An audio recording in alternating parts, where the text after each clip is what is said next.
আসসালামু আলাইকুম। বিদ্যাবাড়ির digital classroom থেকে আপনাদের সবাইকে জানাচ্ছি স্বাগত। আপনাদের সাথে আমি আছি মোহাম্মদ রফিকুল ইসলাম।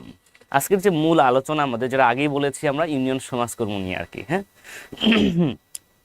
তো ইউনিয়ন সমাজকর্মী থেকে বেশ কিছু প্রশ্ন ছিল। আমরা আজকে বেশ কিছু প্রশ্ন দেখব, যে প্রশ্নগুলো আপনাদের জন্য গুরুত্বপূর্ণ এবং যা বিগত বছরগুলোতে ইউনিয়ন সমাজকর্মীতে এসেছিল, সেই প্রশ্নগুলো নিয়ে আমরা শুরু করব। কি সবাই রেডি তো? আলোচনার শুরুতেই প্রথমেই এটি ম্যাথ রয়েছে, দেখেন। x-2 ইকুয়াল টু এবং xy ইকুয়াল 24 হলে x+y² এর মান কত? এই যে ইউনিয়ন সমাজকর্মীতে কিন্তু কখনোই প্রশ্ন অনেক বেশি কঠিন হয় না, খুবই সহজ প্রশ্ন হয়ে থাকে। এবং এই সহজ প্রশ্নগুলো আপনি মিস্টেক করা যাবে না, সহজ প্রশ্ন কখনোই ভুল করা যাবে না। সহজ প্রশ্নগুলো যদি আপনি ভুল করে আসেন পরীক্ষার হল থেকে, তাহলে কিন্তু আপনি পিছিয়ে যাবেন। দেখেন, এখানে বলা হচ্ছে x-y, এক্স এবং ওয়াই এর পার্থক্য কত? এক্স এবং ওয়াই এর পার্থক্য হচ্ছে 2, এবং এক্স এবং ওয়াই এর গুণফল কত? এক্স এবং ওয়াই এর গুণফল হচ্ছে যে 24। তাহলে x+y² এর মান কত? দেখেন, পার্থক্য 2 এবং গুণফল 24, কি কি সংখ্যা হতে পারে দেখেন তো? 2 এবং 24 হতে পারে কি? 2 হতে হবে, তাই না? তাহলে 12 দুগুণ 24, কিন্তু পার্থক্য কি 2 হবে? হবে না, এটা ক্যান্সেল। দেখেন 4 এবং 6, দেখেন গুণ গুণ করলে 24 হবে। পার্থক্যটা দেখেন 6 - 4 কত? পার্থক্য কিন্তু 2। তার মানে x এর মান 6, y এর মান 4, আমরা বলতেই পারি এখান থেকে। হ্যাঁ, এটা নিতে পারি। তাহলে এখানে 6+4 হোল স্কোয়ার, তার মানে 6×4 কত? 10, 10-এর উপর স্কোয়ার, 10-এর উপর স্কোয়ার মানে কত? 100। এই যে 100টা কিন্তু রাইট অ্যান্সার। কে যেন 90 লিখেছেন। এই যে বললাম না যে সহজ প্রশ্ন ভুল করা যাবে না, ঠিক সহজ প্রশ্ন ভুল করা আসলেই যাবে না। হ্যাঁ, এমনি জাকির ভাই, আপনি আমাদের হটলাইন নম্বরে যোগাযোগ করবেন, তাহলে ইনশাল্লাহ আপনি আপনার ব্যাচে ভর্তি হতে পারবেন।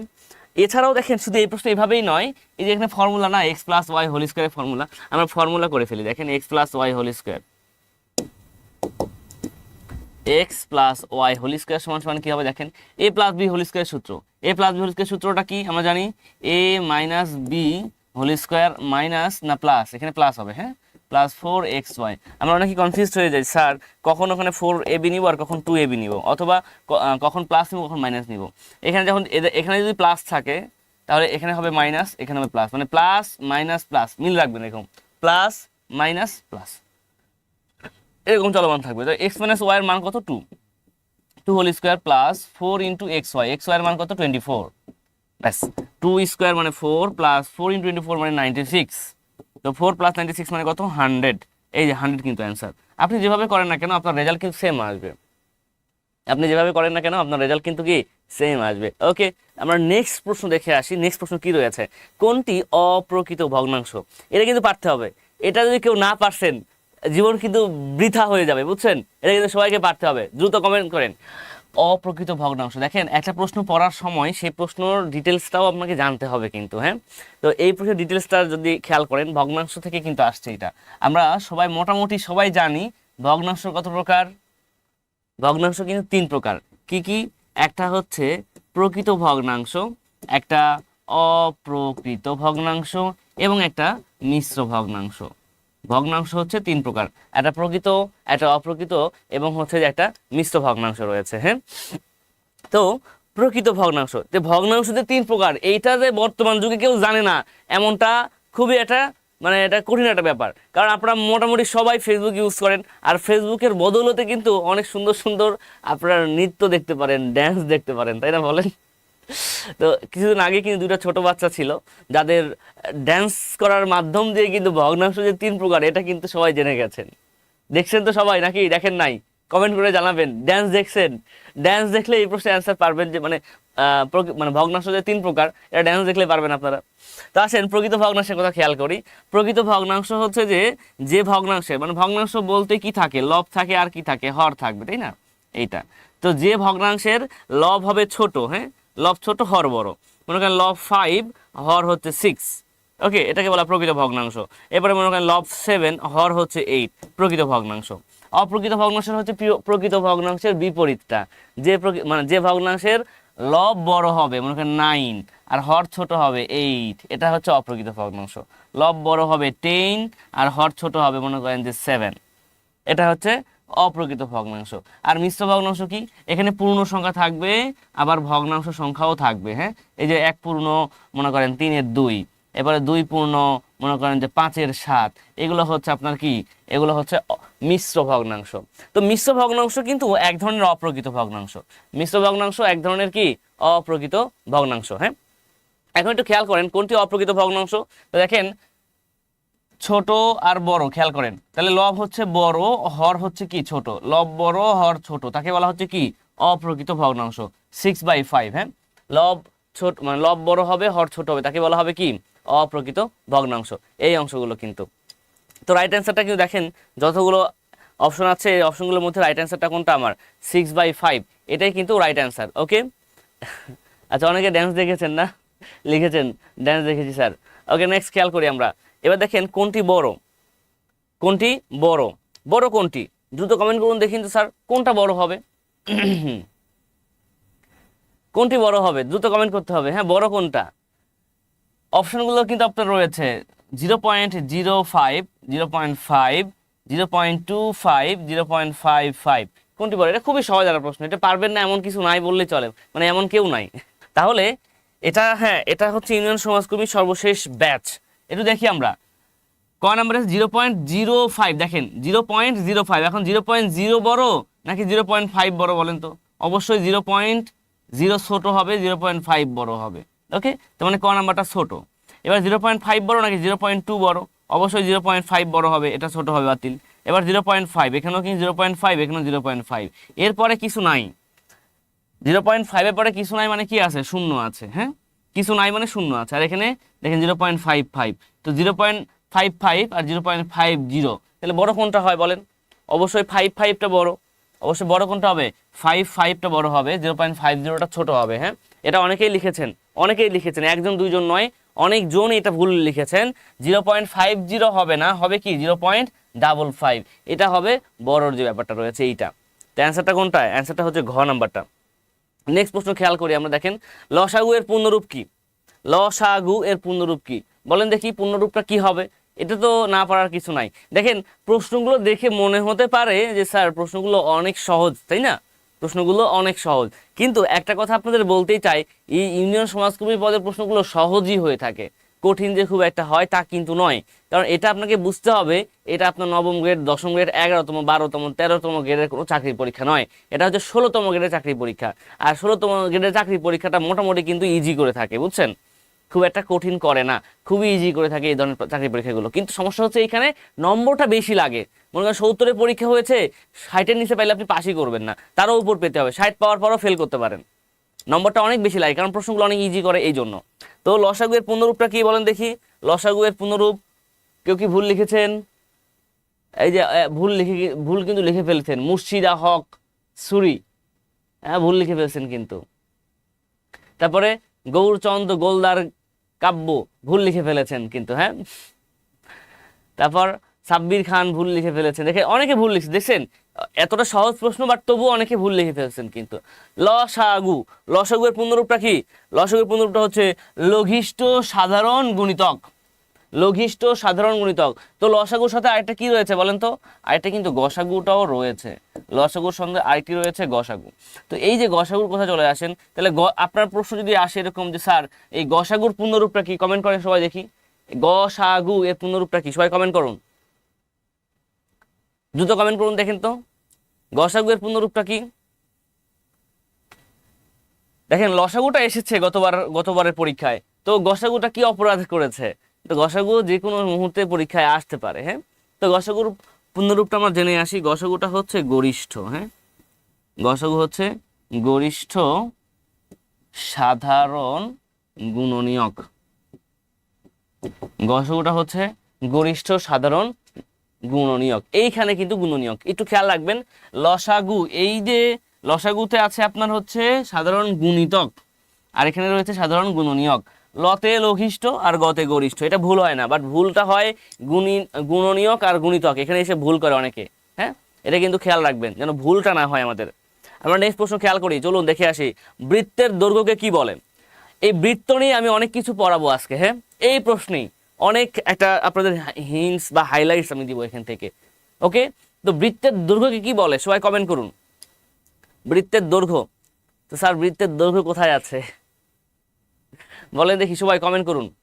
যারা বৃত্ত নিয়ে খুঁটিনাটি আজকে আপনাদের দেখিয়ে দিব এই প্রশ্নের মাধ্যম দিয়ে। হ্যাঁ, বৃত্তের দৈর্ঘ্যকে কি বলা হয়? শেলি খাতুন লিখেছেন, পলাশ দেবনাথ, তারপরে মাসুদ রানা এমআরপি, এরপরে অপূর্ব সরকার কমেন্ট করেছেন, প্রিয়া, আসমা খাতুন, সানিয়া আক্তার, আব্দুর রহমান আনন্দ, মিজান আহমেদ, নাহিদ চৌধুরী, আচ্ছা অনেকে কমেন্ট করেছেন, সাদ্দাম আক্তার, শাহানা আক্তার, সরি। ওকে, চলুন দেখে আসি। তো বৃত্তের দৈর্ঘ্যকে কি বলে আমরা মোটামুটি সবাই জানি, বৃত্তের দৈর্ঘ্য হচ্ছে পরিধি। তো আসেন বৃত্ত নিয়ে একটু কথা বলি। দেখেন, মনে করেন যে এইটা হচ্ছে আমাদের একটা বৃত্ত, জাস্ট ধরে নিই, হ্যাঁ এটা হচ্ছে আমাদের একটা বৃত্ত।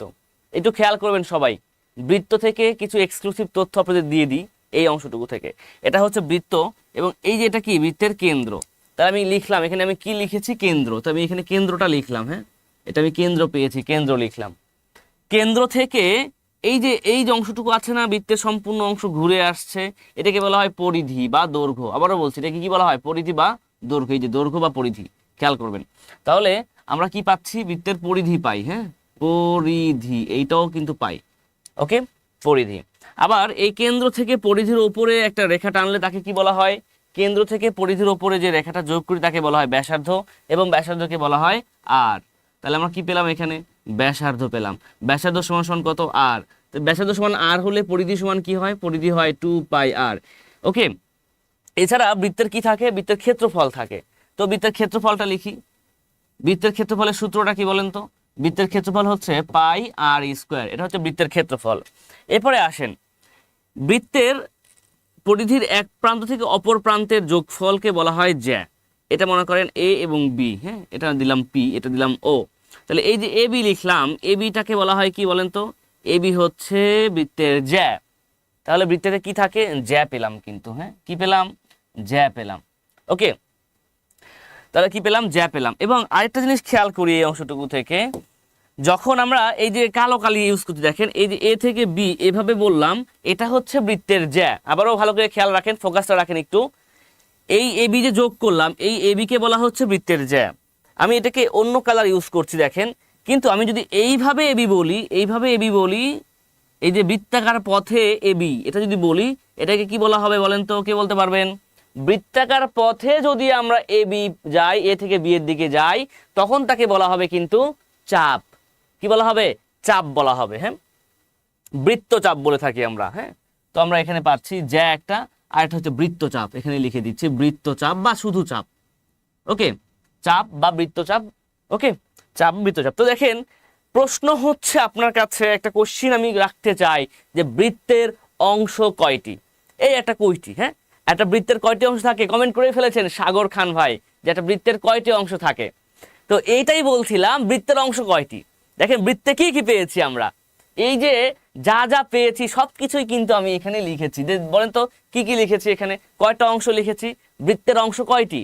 তো দেখেন এখানে কিন্তু পাবো 1 2 3 4 5 6। বৃত্তের অংশ যে 6টি, 6টি কিন্তু লিখে দিয়েছি আমরা। বুঝতে পেরেছেন? তাহলে বৃত্তের অংশ খুবই ইম্পর্টেন্ট একটা প্রশ্ন, বৃত্তের অংশ কয়টি? বৃত্তের অংশ হচ্ছে 6টি। এইটা কিন্তু আপনাকে জানতে হবে। এবং কি কি সেই অংশগুলো? অনেকে ব্যাসার্ধ এবং ব্যাস আলাদা করে লেখেন, হ্যাঁ এখানে ব্যাসও লেখেন অনেকে, ব্যাস। তো স্যার আমার প্রশ্ন হচ্ছে ব্যাসার্ধ আর এবং ব্যাস হচ্ছে 2r, তাই না? এটা তো ব্যাস। তো দেখেন এটা যেমন ব্যাস হবে, পুরোটা কি ব্যাস। তো ব্যাস যখন নিচ্ছি, ব্যাসের অর্ধেকই তো ব্যাসার্ধ, তাই না? ব্যাসের অর্ধেকই তো, ব্যাসের অর্ধেকই তো ব্যাসার্ধ। তার মানে আমরা এখানে ব্যাসার্ধ না লিখে যদি ব্যাস লিখতাম, 6টাই পাইতাম। কারণ ব্যাসের অর্ধেকই হচ্ছে ব্যাসার্ধ। অনেকে ব্যাস এবং ব্যাসার্ধকে আলাদা করে দেখেন, তো আলাদা না। আমরা যখন ব্যাস নিব, ব্যাসের মধ্যে কি আছে? ব্যাসার্ধ কিন্তু রয়েছে। সো এইটা কিন্তু খেয়াল রাখতে হবে আমাদের। ওকে, তো বৃত্তের অংশ হচ্ছে 6টি। এবং আমি আরও কিছু অংশ দেখাবো এখান থেকে, অংশ নয় আরও কিছু আইটেম আমি দেখাবো এই অংশটুকু থেকে। দেখেন, যা খুবই গুরুত্বপূর্ণ বহন করবে এখানে বৃত্ত থেকে। বৃত্ত থেকে খুঁটিনাটি অংশগুলো আপনাদের দেখানো ট্রাই করি। এটা হচ্ছে বৃত্ত, এবং এই বৃত্তের কি থাকে? এই যে এটা চাপ, সরি জ্যা। এই যে এবিটা হচ্ছে জ্যা, একটু খেয়াল করেন, এবিটা হচ্ছে জ্যা। তো এবি জ্যাকে আমি দেখেন ব্ল্যাক দিয়ে দিলাম, ব্ল্যাক কালি দিলাম, হ্যাঁ এবি জ্যাকে আমি ব্ল্যাক কালি দিলাম। সবাই একটু মনোযোগী দেন, এখানে খুবই ইম্পর্টেন্ট কিছু তথ্য আপনারা জানতে পারবেন। তাহলে এবি এটা হচ্ছে জ্যা। তো এবি জ্যা এই বৃত্তকে কয় ভাগে বিভক্ত করে বলেন তো? এবি জ্যা বৃত্তকে দুইটা ভাগে বিভক্ত করে। এবি যা বৃত্তকে দুইটা ভাগে বিভক্ত করে। একটা দেখেন এই যে একটা বিভক্ত করলো, এই যে পুরোটা একটা, আর এই যে একটা, দুইটা ভাগে বিভক্ত করে। এখন এই যে চাপ কি, এখানে চাপ হচ্ছে স্যার এবি চাপ। এবি বলতে এই যে এরকমটা হচ্ছে চাপ, হ্যাঁ, এবি চাপ। তাহলে এই যে এবি, এটাও তো চাপ। দেখেন তো, আপনি একটু খেয়াল করেন, দেখেন এই যে এ থেকে বি যে সম্পূর্ণ উপরের দিকে ঘুরে বড় অংশে ঘুরে যখন এখানে আসবো, এটাও তো চাপ হবে, এটাও কিন্তু চাপ। তো খেয়াল রাখতে হবে এবিটাও চাপ, এই এবিটাও চাপ। এই যে নিচ দিয়ে যদি যাই আমরা, এই অংশটুকু এটাও একটা চাপ, আবার এই পুরো অংশটুকু আসলে এটাও একটা চাপ হয়ে দাঁড়ায়। তো ফ্যাক্টটা হচ্ছে একটা ছোট চাপ, একটা কি বড় চাপ। এটাকে বলে ছোট চাপ, এটা হচ্ছে বড় চাপ, এটা বড় চাপ। এই অংশটুকুকে বলা হচ্ছে আপনার অধিচাপ। কি বলা হয় এটাকে? এটাকে বলা হয় অধিচাপ, হ্যাঁ। আর এই অংশটুকুকে বলা হচ্ছে আপনার উপচাপ। খেয়াল করেন, এই অংশটুকুকে বলা হচ্ছে উপচাপ। তাহলে বড় অংশটুকুকে বলা হচ্ছে অধিচাপ, আর ছোট অংশটুকুকে বলা হচ্ছে উপচাপ। খেয়াল রাখতে হবে। এবারে দেখেন আরো কিছু বিষয় এখান থেকে বলবো। অধিচাপ আর উপচাপের কথা তো বললাম। এখন মনে করেন বৃত্তের এই যে জ্যা, এই জ্যা এর ওপর একই চাপ মনে করেন যে এবি, হ্যাঁ, এবি হচ্ছে চাপ। এই চাপের ওপর থেকে আমরা যদি একটা কোণ অঙ্কন করি, কোন দিকে? অধিচাপে। এই যে কোণ অঙ্কন করলাম, হ্যাঁ, এই কোণটা কি কোণ হবে? প্রশ্ন হচ্ছে ওই কোণটা কি কোণ। অধিচাপে যদি কোণ উৎপন্ন হয় তখন তাকে বলা হচ্ছে সূক্ষ্ম কোণ। খেয়াল রাখবেন, অধিচাপে কোনো একটা কোণ উৎপন্ন হলে তখন তাকে বলা হচ্ছে সূক্ষ্ম কোণ। কিন্তু পক্ষান্তরে যদি আপনার এই উপচাপে কোনো একটা কোণ তৈরি হয়, এই যে কোণ তৈরি হইল, এই কোণকে বলা হচ্ছে স্থূল কোণ। অধিচাপে যত কোণ উৎপন্ন হবে সকল কোণটাই হবে সূক্ষ্ম কোণ, কিন্তু আপনার এই উপচাপে যত কোণ উৎপন্ন হবে তখন তাকে বলা হবে স্থূল কোণ। অধিচাপ মানে হচ্ছে বড় চাপ, তো বড় চাপে যে কোণ হবে সেই কোণটা হবে ছোট, আর ছোট চাপে যে কোণটা হবে সেই কোণটা হবে বড়। এটা কিন্তু এই যে আপনার হচ্ছে যে 18তম যে শিক্ষক নিবন্ধন পরীক্ষা হয়ে গেল, এইখানে কিন্তু আপনার এই কোশ্চিনটা কিন্তু এসেছিল যে অধিচাপে কোন কোনটি উৎপন্ন হয়। অধিচাপে একটা, আর একটা হচ্ছে উপচাপে একটা, কোন কোনটি উৎপন্ন হয়। খুবই গুরুত্বপূর্ণ কিন্তু ব্যাপারটা, বুঝতে পেরেছেন? তো অধিচাপে হবে সূক্ষ্ম কোণ, আর উপচাপে হবে কি? স্থূল কোণ। এইগুলো কিন্তু মনে রাখতে হবে আর কি, হ্যাঁ। তো খেয়ালটা হচ্ছে যে আপনারা খেয়াল রাখবেন, আর এই ব্যাপারটা খেয়াল রাখবেন। আর বৃত্ত থেকে কিন্তু অনেক তথ্যগুলো রয়েছে, তথ্যগুলোর মধ্যে কিছু তথ্য আপনাদের জানানোর চেষ্টা করলাম। আর একটা হচ্ছে যে বৃত্তের এই যে এইটা খেয়াল করি, কেন্দ্রে একটা কোণ উৎপন্ন করি আমরা, হ্যাঁ, এই যে কেন্দ্রে একটা কোণ আমি দিয়ে দিলাম, হ্যাঁ। তো একই চাপ হচ্ছে এবি, দেখেন একই চাপ কি এবি, এবি চাপের উপরে একটা কোণ হচ্ছে এ ও বি, আবার এবি চাপের উপরে আরেকটা কোণ হচ্ছে এই যে এখানে নাম দিলাম মনে করেন যে এ সি বি। ওকে, এটাকে বলা হচ্ছে আপনার কেন্দ্রস্থ কোণ। এটাকে কি বলা হচ্ছে? এটাকে বলা হচ্ছে আপনার কেন্দ্রস্থ কোণ, আর এটাকে বলা হচ্ছে আপনার পরিধিস্থ কোণ। এটাকে বলা হচ্ছে আপনার পরিধিস্থ কোণ, হ্যাঁ, বা আমরা এটাকে বৃত্তস্থ কোণও বলে থাকি, হ্যাঁ, কোনো কোনো সময় এটা কি বলে থাকি? বৃত্তস্থ কোণও বলে থাকি। তাহলে কেন্দ্রস্থ কোণ আর বৃত্তস্থ কোণ ব্যাপারটা একটু খেয়াল করি। তো একই চাপের উপর দণ্ডায়মান, তাহলে সবাই লিখে রাখতে পারেন, উপপাদ্য আপনারা পড়েছেন, বেশ কয়েকবার পড়েছেন যে একই চাপের উপর দণ্ডায়মান, একই চাপের উপর দণ্ডায়মান কেন্দ্রস্থ কোণ পরিধিস্থ কোণের দ্বিগুণ। অর্থাৎ আপনার যদি পরিধিস্থ এই কোণটা x হয়, তাহলে কেন্দ্রস্থ কোণটা কত হবে? 2x হবে, দ্বিগুণ হবে। একই চাপের উপর দণ্ডায়মান কেন্দ্রস্থ কোণ পরিধিস্থ কোণের দ্বিগুণ। পরিধিস্থ কোণ যদি x হয় তাহলে কেন্দ্রস্থ কোণ হবে 2x। পরিধিস্থ কোণ যদি 30 ডিগ্রি হয় তাহলে কেন্দ্রস্থ কোণ হবে 60 ডিগ্রি, সবসময় দ্বিগুণ হবে। তো বৃত্ত সম্পর্কিত খুঁটিনাটি কিছু তথ্য আপনাদেরকে দিয়ে দিলাম। ওকে, এটা খেয়াল রাখবেন। কারণ কি? কারণ হচ্ছে যে বৃত্ত থেকে অনেক বেশি ডিপলি প্রশ্ন হয় তা নয়, কিন্তু এই যে খুঁটিনাটি যে তথ্যগুলো রয়েছে, আজকের ক্লাসের মূল অংশগুলো ছিলাম খুঁটিনাটি বিষয়গুলো, এই খুঁটিনাটি বিষয়গুলো থেকে কিন্তু প্রশ্ন হয়। আজকে এই যে যতগুলো তথ্য আপনাদের দিয়েছে এখান থেকে দেখেন, এখান থেকে একটা প্রশ্ন পাবেন আপনারা। কারণ 16তম গ্রেডের জন্য অনেক বড় বড় প্রশ্ন, অনেক জটিল জটিল প্রশ্ন পরীক্ষা আসে না, খুবই সহজ সহজ প্রশ্নগুলো আসে। জাস্ট আপনাকে বেসিকটা ক্লিয়ার রাখতে হবে। বেসিক তথ্যগুলো আপনি ক্লিয়ার রাখলেই কিন্তু মোটামুটিভাবে আপনি সকল প্রশ্নগুলো অ্যান্সার জানতে পারবেন। আসেন নেক্সট প্রশ্ন চলে যাব আমরা। কি রয়েছে? কোনটি বর্গ সংখ্যা নয়? এটা তো খুবই কমন একটা প্রশ্ন এবং খুবই সহজ একটা প্রশ্ন। কোনটি বর্গ সংখ্যা নয়? কমেন্ট করুন সবাই, সবাই কমেন্ট করে দিন। ওকে, একটা কথা বলতে হয়, অনেকে ফেসবুক থেকে কি অনেকে লিভ নিয়েছে, চলে গেছে। হ্যাঁ, যখনই বেসিক কোনো আলোচনা হয় তখনই সবাই চলে যায়। না, এরা শুধুমাত্র প্রশ্ন সমাধান করতে চায়। তো প্রশ্ন, বিগত সালের প্রশ্ন সমাধান আপনাকে করতে হবে, কিন্তু সেই শুধু প্রশ্নের অ্যান্সার জানলেই হবে না, আপনাকে ওই প্রশ্নের বিপরীতে ব্যাখ্যাগুলো কিন্তু খুব সুন্দরভাবে জানতে হবে। এটা কিন্তু লক্ষ্য রাখতে হবে। আমরা সবসময় বলে থাকি যে বিসিএস এর প্রশ্নগুলো আপনারা পড়বেন, তবে শুধু প্রশ্নগুলো পড়লেই হবে না, প্রশ্নগুলো ব্যাখ্যা সহ পড়তে হবে। ওকে, কোনটি বর্গ সংখ্যা নয়? প্রশ্ন হচ্ছে কোনটি বর্গ সংখ্যা নয়? বর্গ হবে না, অর্থাৎ বর্গ সংখ্যা বলতে বোঝাচ্ছে এখানে পূর্ণ বর্গ সংখ্যা। বুঝছেন, বর্গ সংখ্যা বলতে বোঝায় কি? পূর্ণ বর্গ সংখ্যা। পূর্ণ বর্গ সংখ্যা এইটা। তো পূর্ণবর্গ সংখ্যা কাকে বলে স্যার? যে সংখ্যাকে বর্গমূল করলে, আবারও বলছি, যে সংখ্যাকে বর্গমূল করলে একটি পূর্ণ সংখ্যা পাওয়া যায় তখন তাকে বলা হয় পূর্ণ বর্গ সংখ্যা। তো আমি 1কে রুট করলে কি পাবো? 1। 4কে রুট করলে পাবো 2। 5কে রুট করলে কত পাবো আমার জানা নাই। 9কে রুট করলে পাবো 3। তো দেখেন এই যে 1, 4, 9, এই তিনটাকেই বর্গমূল করেছি। বর্গমূল করার কারণে কি করেছি? আমরা কিন্তু পূর্ণ সংখ্যা পেয়েছি, কিন্তু 5কে রুট করলে কিন্তু আমরা পূর্ণ সংখ্যা পাই না। এই জন্য 5 পূর্ণ বর্গ সংখ্যা নয়, তার মানে 5 বর্গ সংখ্যা নয়। এটা কিন্তু অ্যান্সার, 5 বর্গ সংখ্যা নয়। নেক্সট প্রশ্ন খেয়াল করে আসেন। দুটি সংখ্যার বর্গের অন্তর 3 হলে সংখ্যা দুটি কত? দুটি সংখ্যার বর্গের অন্তর 3 হলে, সবাই কমেন্ট করে দিন। হ্যাঁ, দুটি সংখ্যার বর্গের অন্তর যদি 3 হয় তাহলে সংখ্যা দুটি কত হবে? কমেন্ট করুন দ্রুত। বর্গের অন্তর, দুটি সংখ্যার বর্গের অন্তর হচ্ছে 3। অন্তর মানে কি? বিয়োগফল। আপনি অপশন টেস্ট করবেন এইখানে কখনোই একটা সংখ্যা x ধরবেন আর একটা সংখ্যা x² - 3 ধরবেন, এরকম কোনো ধরবেন না। না ধরে ডিরেক্টলি অপশন টেস্ট করবেন। এইখানে কিছু কিছু প্রশ্ন আছে এমসিকিউ পরীক্ষার জন্য, যে প্রশ্নগুলো অ্যান্সারগুলো জানার জন্য অপশন টেস্টটা খুবই জরুরি এবং আপনার মানে সময়টা খুবই সেভ করবে। এই জন্য কিছু কিছু প্রশ্নের অ্যান্সারে আপনি অবশ্যই কি দেখবেন? অপশন টেস্ট করবেন। এই প্রশ্নের অ্যান্সারে অবশ্যই আপনি অপশন টেস্ট করবেন। দুটো সংখ্যার বর্গের অন্তর 3, তো বর্গের অন্তর 3 মানে কি? এটার অন্তরই তো 5, বর্গ তো করতেই হয় না তাই না?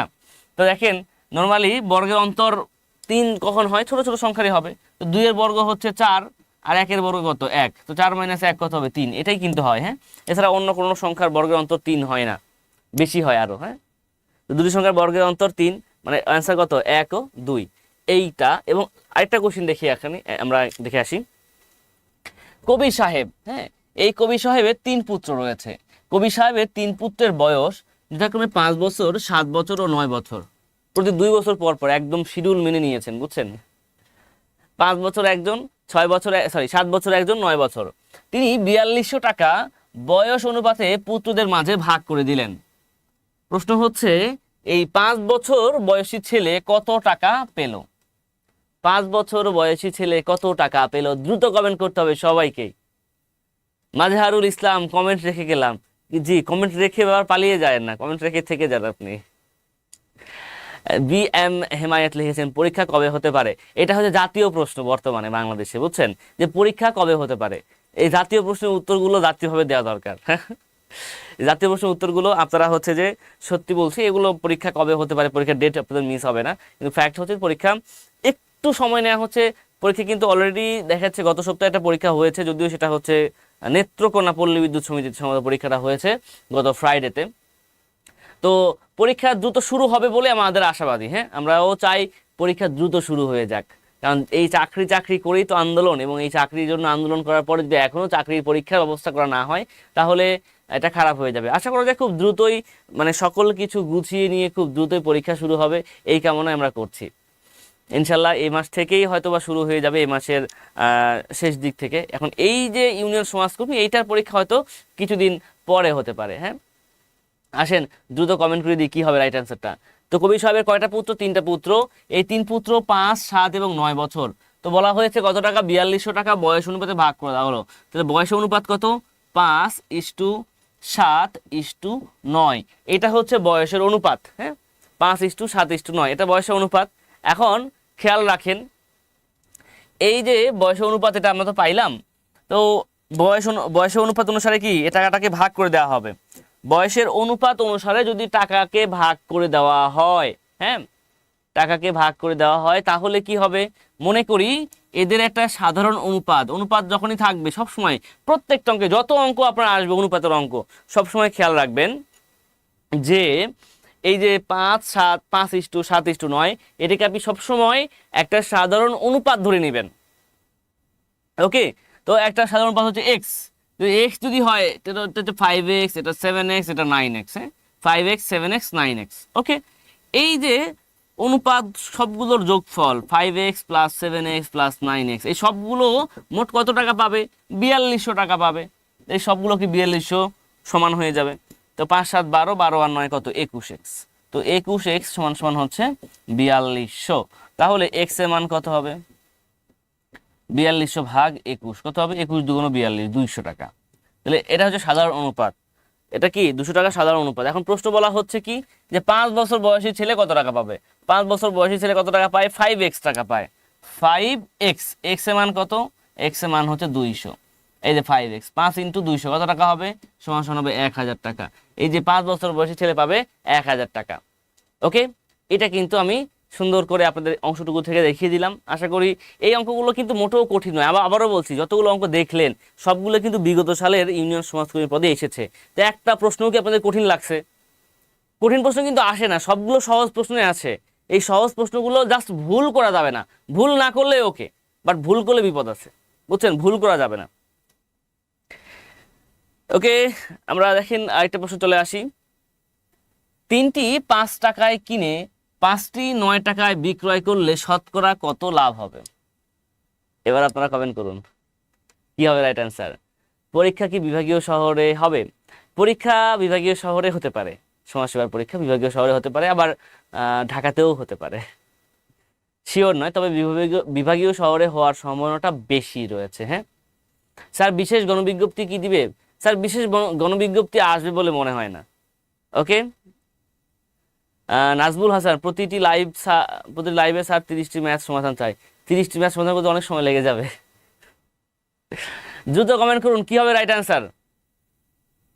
কি যেন লিখেছিলেন স্যার ইউটিউব থেকে কমেন্ট পড়েন না কেন? অবশ্যই ইউটিউব থেকেও কমেন্ট পড়ি, ফেসবুক এবং ইউটিউব একযোগে আমি দেখি, একযোগে কিন্তু আপনাদের কমেন্টগুলো পড়ে যাই আমরা। হ্যাঁ, হয়তো সবার কমেন্ট পড়া হয় না। হ্যাঁ, দ্রুত দ্রুত কমেন্ট করতে হবে কি হবে রাইট অ্যান্সার। তিনটা দেখেন, ব্যাপারটা একটু খেয়াল করি আমরা। 3টি 5 টাকায় কিনে কি কিনছেন সেটা কিন্তু বলেনি। আপনি মনে করেন 3টা বল কিনতে পারেন, আপনি 3টা কলম কিনতে পারেন, হ্যাঁ আদার্স। এখন 3টি 5 টাকায়, 3টা বর্তমানে তো 3টা চকলেটও 5 টাকায় পাওয়া যায় না, এরকম না? মনে করেন চকলেটই কিনছেন, হ্যাঁ চকলেট, মনে করেন যে 3টি চকলেট কিনছেন 5 টাকায়, আর 5টি 9 টাকায় বিক্রয় করলে শতকরা কত লাভ হবে? তো এই অঙ্কগুলো দেখেন বিভিন্নভাবে করতে পারেন। তো মনে করেন আপনি 3টা চকলেট কিনছেন, 3টা চকলেট কয় টাকায় কিনছেন? 5 টাকায় কিনছেন। হ্যাঁ, 3টা চকলেট কিনছেন 5 টাকায়, আর এখানে বলছে 5টি 9 টাকায় বিক্রয় করলে, তাহলে 5টা কয় টাকায় কিনছেন সেটা আগে দেখতে হবে আপনাকে, বুঝছেন? 3টি কিনছেন 5 টাকায়, তো দেখেন আমি বেশ কয়েকভাবে এটা করতে পারি। হ্যাঁ, 3টি চকলেট আপনি কিনছেন কয় টাকায়? 5 টাকায়। ওকে, আর 5টি চকলেট আপনি হচ্ছে যে বিক্রয় করছেন কয় টাকায়? 9 টাকায়। 5টি চকলেট বিক্রয় করছেন 9 টাকায়। তো এই অংশটুকু আমরা একটু খেয়াল করি। দেখেন এখান থেকে আমরা যদি নর্মালি যদি খেয়াল করি, 3টা চকলেট 5 টাকায়, 5টা চকলেট 9 টাকায়, তাহলে এই অংশটুকু থেকে যদি আমরা দেখেন, এই যে আর গুণ করে জানি এখানে। হ্যাঁ, তো এখানে 5 5 হবে 25, আর এখানে হবে 3 নং হবে 27। ওকে, 27 আর 25, তাহলে পার্থক্যটা কত? এখানে 27 25 পার্থক্য হচ্ছে 2। তো এইখানে ফ্যাক্ট যেটা হয়, ওকে, পার্থক্য আমি একটা ফর্মুলা লিখি, লাভের সূত্রটা লিখি। হ্যাঁ, লাভের শর্টকাট সূত্র হচ্ছে এরকম, লাভের হার আর কি। হ্যাঁ, লাভের হার। তো পার্থক্য ভাগ ছোট সংখ্যা, লাভ যখন হবে তখন হবে ছোট সংখ্যা, বুঝছেন? ছোট সংখ্যা ইন্টু হচ্ছে যে 100%। ওকে, তো পার্থক্য কত? এখানে পার্থক্য হচ্ছে 2, 27 - 25 পার্থক্য 2, আর এখানে ছোট সংখ্যা কত? ছোট সংখ্যা হচ্ছে 25 ইন্টু হচ্ছে যে 100। ব্যাস, এবার আপনি ক্যালকুলেশন করেন, এই 25 দিয়ে 100 কাটলে কত হবে? 4 হবে। 4 এবং 2 গুণ করলে কত হবে? 4 2 8%। এটা হচ্ছে অ্যান্সার, বুঝছেন? লাভের হার কত পার্সেন্ট হবে? 8% হবে। হ্যাঁ, 8 টাকা হবে লাভ।